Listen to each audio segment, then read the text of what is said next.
योगसन्न्यस्तकर्माणं ज्ञानसञ्छिन्नसंशय आत्मवन्तं न कर्माणि निबध्नन्ति धनंजय। प्रिय दर्शकों नमस्कार, एक बार फिर से उपस्थित हूँ आप सबके सामने। सोमवार के कार्यक्रम में एक अद्भुत बात तो है ही, बड़ी अजीब ही है। आपकी कुंडली में क्रमशः आपने जब भी कुंडलियाँ देखी हैं या जब भी देखते होंगे तो उसमें आपको कई उच्च ग्रह मिल जाते हैं। कभी कभी तो किसी किसी जातक में तो मैंने यहाँ तक देखी है कुंडली की 4-5 ग्रह उच्च के हो जाते हैं, या 4-5 ग्रह जो है वो एकदम बिल्कुल बेहतरीन स्थिति में बैठे हैं और वो व्यक्ति जो है वो पदस्थ भी है, अच्छा भी है। पर बात गंभीरता से अगर विचार करते हैं तो प्रत्येक व्यक्ति की कुंडली में तो 5 ग्रह उच्च के होंगे नहीं, या 4 ग्रह या 3 ग्रह या 2 ग्रह।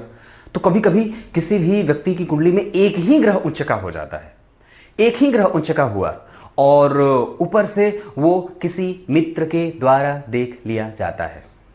तो क्या हो?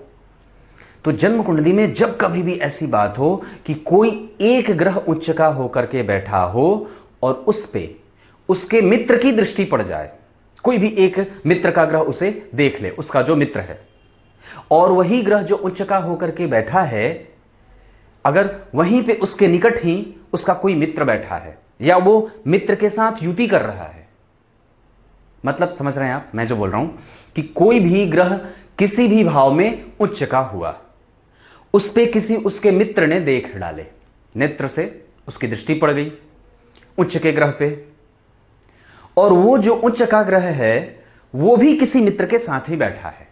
जैसे मैंने धनु लग्न की कुंडली बनाई है, यहां से गुरु और पंचम भाव के अधिपति होते हैं मंगल, उच्चस्थ सूर्य के साथ मंगल बैठे हैं। उच्चस्थ का मतलब क्या है? जो उच्च स्थापित होकर के खुद को विराजमान करके बैठा है।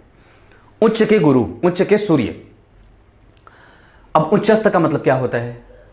देखिए, प्रत्येक ग्रह सभी राशियों में एक जैसा परिणाम नहीं देता है और प्रत्येक ग्रह प्रत्येक भावों में अलग अलग परिणाम देता है। जैसे अगर आप किसी भी व्यक्ति की कुंडली में सूर्य को अगर मेष राशि में बैठा हुआ देखते हो, या सूर्य अगर मेष राशि में बैठा हुआ पाया गया है, इसका मतलब है कि वो अपने सबसे उच्चतम स्थिति में है। अब उससे ज्यादा ग्रह प्रभावी रूप से किसी भी राशि में नहीं होगा। बात समझ में आ रही है? ठीक यही बात चंद्रमा के साथ भी है। अगर आपकी कुंडली में या किसी भी व्यक्ति की कुंडली में चंद्रमा 2 नंबर की राशि में बैठे हैं, वृषभ राशि में, तो चंद्रमा की यह उच्चस्थ स्थिति है कि वो अब संपूर्ण तरीके से पूर्ण बलाबल के साथ फल देने वाला है। बस उसको अस्त नहीं होना चाहिए, वो सूर्य के निकट जाकर के ग्रह अस्त हो जाते हैं एक खास अंश पे, वो नहीं होना चाहिए।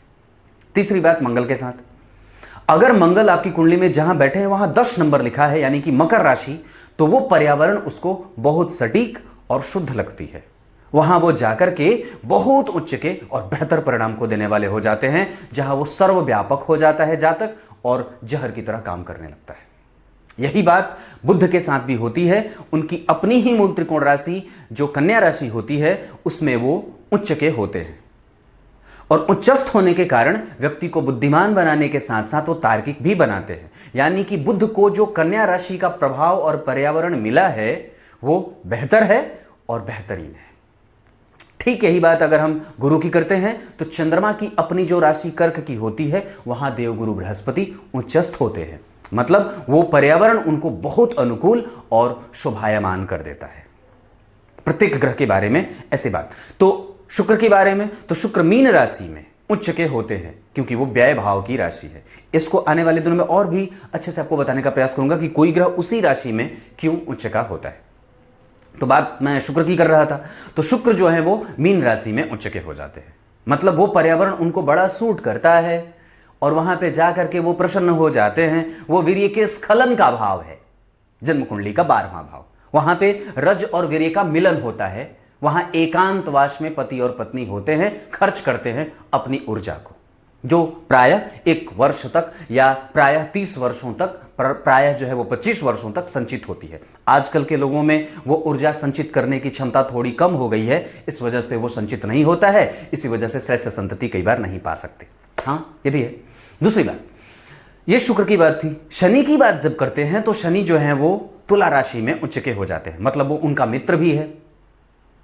मंगल क्या जो है वो मकर राशि में उच्च के हुए, और बुध जो है वो कन्या राशि में, गुरु जो हुए कर्क राशि में, शुक्र जो हुए मीन राशि में, और शनि तुला राशि में उच्च के हो गए। मतलब वो वायु तत्व की राशि जो है वो शनि को सूट कर जाती है, मतलब वहां पे वो बहुत बेहतर तरीके से परिणाम देते देखे जाते हैं, और उनका जो प्रभाव होता है वो वहां पे बढ़ा हुआ सा लगता है। यही बात यहां तक की। पर कोई आवश्यक नहीं है कि आप जब जन्म ले रहे हों तब परमात्मा का विशेष आशीर्वाद आपको प्राप्त हो जाए। ये कोई आवश्यक तो नहीं है कि प्रत्येक व्यक्ति की, कुछ ऐसी भी कुंडलियां आपने देखे हों जहां पे कई ग्रह नीच के हो जाते हैं, सारे के सारे जो महत्वपूर्ण प्लैनेट होते हैं उस चार्ट में सभी कमजोर हो जाते हैं, लेकिन फिर भी हमें वहां पे कुछ ऐसी चीजें ढूंढ लेनी चाहिए जिससे हम जातक को कुछ अच्छा बता सकें, जिससे उसका मनोबल बढ़ सके। कुंडली देखने का मतलब ये नहीं होता है कि आप अगर थोड़े से पुस्तक पढ़ लिए तो किसी को कुछ भी बोल दो। मेरे पास प्रायः ऐसी कुंडलियां आती हैं, पंडित जी यहाँ तो ये बताया गया है, ये बताया गया है, ऐसा नहीं है। आप फलादेश करते समय कितने शुद्ध हो, कितने परिपक्वता से आप कुंडली का अध्ययन कर रहे हो, उस कुंडली पे आपने कितना वक्त दिया है, उस कुंडली को आपने उतनी देर में कितना जिया है, उस कुंडली को कितना अंदर तक जाकर के समेटने का अपने अंदर प्रयास किया है। और कुछ भी यूं ही क्यों नहीं बोलना चाहिए, क्योंकि वो ज्योतिषी जो होता है वो एक तरीके से भविष्यवाणी करने वाला तो होता ही है, साथ ही साथ उसके अपने कृत्यों का भी असर उस जातक के ऊपर पड़ता है। आप किस स्थिति को प्राप्त करके किसी भी जातक की कुंडली देख रहे हो, उसका विफल उसको मिलता है। अगर मैं कभी किसी कुंडली को देखते समय क्षुब्ध हुआ, परेशान हुआ, चिंतित हुआ, क्रोधित हुआ, तो उसका भी असर उस जातक के कुंडली के फलादेश पर पड़ जाता है।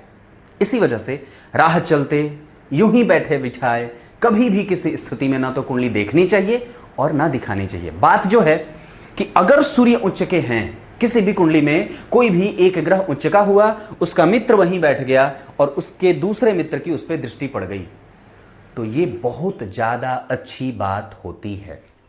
बहुत ज्यादा अच्छी बात होती है का मतलब क्या है? बहुत ज्यादा अच्छी बात होने का मतलब है गुरु का कारक प्रभाव। गुरु जिन जिन चीजों के कारक होते हैं, सूर्य जिन जिन चीजों के कारक होते हैं, या वो ग्रह जो उच्चस्थ होकर के बैठा है वो जिन जिन चीजों का कारक होता है, वो जिस भाव में बैठा है, वो जहां जहां का अधिपति है और जिस ग्रह को देख रहा है, इन सब में अब वृद्धि होने वाली है। तो सोच के देखिए कि एक ही ग्रह जो सिर्फ उच्च का था, उसको कितने सारे बलों का प्रभाव दिख जाता है और मिल जाता है। बात समझ में आ रही होगी। तो आपको दरअसल ये बात ढूंढने की है कि आप जिसकी कुंडली देख रहे हो वास्तव में वो कितना धनवान होने वाला है और कितनी उसकी स्थिति मजबूती को प्राप्त करने वाली है। ये बहुत ज्यादा समझने वाली बात है कि आपके सामने जो कुंडली आई है वो स्वयं परमपिता परमेश्वर के संतति की कुंडली है और आप उसे यूं ही कुछ भी नहीं बोल सकते। वो जातक कल भविष्य में अगर आपके ही बताए गए निर्णयों पे कुछ करना चाहता है तो निस्संदेह आप उसे अच्छा ही बताना, हाँ, लेकिन वास्तविक चीजें भी जरूर धीरे से बोल देनी चाहिए। अंतिम में तो शुरुआत की बात यहां पे, जैसे कोई भी ग्रह उच्च का हुआ, सूर्य उच्च के हुए, यहां मंगल उनके मित्र और दूसरे ग्रह गुरु की दृष्टि, तो ये व्यक्ति को राजसिक बना देता है। अब वो ग्रह जो उच्च का है वो किस तत्व के अंतर्गत आता है? राजसिक है, तामसिक है या फिर दैविक है? मतलब जो देवताओं से प्रभावित हो, आध्यात्मिक हो, राजसिक है और राक्षसी है। तो ये सब गुणों से आधार पर और इन सब चीजों को आधार बना करके ही कुंडलियों का अध्ययन किया जाता है और उसका फलादेश किया जाता है। कुछ इसी तरीके से आज के कार्यक्रम का समापन करते हैं। ये योग बड़ा अच्छा होने वाला है अगर आपकी कुंडली में उपस्थित है तो निस्संदेह ये बात समझने की है और जानने की है कि आपकी कुंडली में ये कैसी बात बन रही है। तब तक लिए इजाजत दीजिए। कार्यक्रम के आरंभ में मैं बोले हुए श्लोक का अर्थ बता देता हूं। गीता जी के 4थे अध्याय के 41वें श्लोक में भगवान ने बात कही है। क्या कही है? ज्ञान के द्वारा जिसके संपूर्ण और सभी प्रकार के संशयों का नाश हो गया है वही योगस्थ है। आपने ज्ञान अर्जित करी है लेकिन किताबी और कोई आवश्यक नहीं है। भगवत स्वरूप स्वामी विवेकानंद ने अपने भक्ति योग पुस्तक में यह बात लिखी है कि कोई आवश्यक नहीं है कि आप अगर कई प्रकार के धार्मिक ग्रंथ पढ़ लिए या महाभारत और रामायण आदि कई चीज़ों का अध्ययन कर लिया है तो आप आध्यात्मिक हो गए। ऐसा बिल्कुल भी नहीं है, क्योंकि वास्तुतः जो बात यह है कि आपने सिर्फ पढ़ाई करी है, जिया उसको नहीं है। जीना पड़ता है और उसको अपने जीवन में उतारने की जब बात आती है तो वो लोग पीछे मुड़ जाते हैं। ऐसा भी नहीं होना चाहिए। उस चीज़ को समझना है, जीना है। तो यही होती है बात कि ज्ञान तो पा लिया, पर उसके द्वारा अपने कर्मों से आपका बंधन टूटा कि नहीं, छूटा कि नहीं। क्योंकि हर समय मैंने लगभग जितने भी गीता के अर्थ अभी तक कहे हैं उसमें सिर्फ एक ही बात पे हर बार मेरा फोकस हर कार्यक्रम में यही रहा है, आप अपने काम से मुक्त हो जाओ। मतलब अपने कर्म से मुक्त होने का मतलब है कर्म करो लेकिन उसमें बंधो मत। एक बात जो सबसे ज्यादा समझने वाली है कि आप कितने निर्मूल हो, उसमें बंधो मत। जड़ विहीन वृक्ष और जड़ विहीन जो लोग होते हैं वो वास्तव में कहीं भी अपनी स्थिति बना ही लेते हैं। उनको सिर्फ छोटे से पर्यावरण की आवश्यकता होती है। बाकी कुछ इसी तरीके से आज के कार्यक्रम का समापन करते हैं। तब तक के लिए इजाजत दीजिए। कल एक बार फिर से उपस्थित होंगे आप सबके सामने। तब तक के लिए बहुत बहुत नमस्कार।